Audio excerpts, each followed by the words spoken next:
20-year-old Bryan Salazar is behind bars tonight in the Bexar County jail, facing capital murder charges for the shooting death of 4-year-old Maryann Marble last year. Sheriff Javier Salazar says he could spend the rest of his life in prison. Investigators have spent more than a year tracking down the suspect in the 2024 Windsor Hollow shooting. On top of Maryann's death, her parents and 2 siblings were also shot.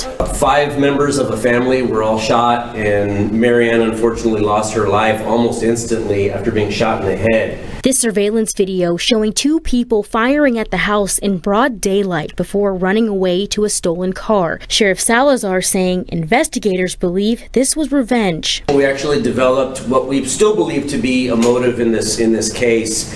A murder that happened April 26th of that same year, 2024, that was actually handled by the San Antonio Police Department. A young man named Xavier Perales was murdered. And we believe that he's actually a relative to Bryan. Deputies arrested Isaiah Perales in October of last year in connection to the case. He's believed to be the other shooter. Sheriff Salazar saying investigators have gone through mountains of evidence putting the pieces together. The report documenting this case is almost 400 pages. They were heading toward the address on Windsor Hollow. They actually turned their cell phones off. The shooting occurred, and then soon thereafter they turned their cell phones back on.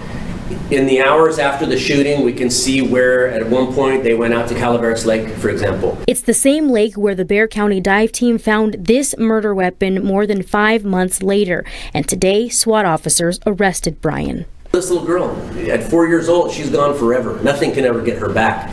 But we can make sure that the people that are responsible for it can never do this to anybody again, especially another child. And so we're going to do everything that we can to make sure that these suspects spend the rest of their life behind bars.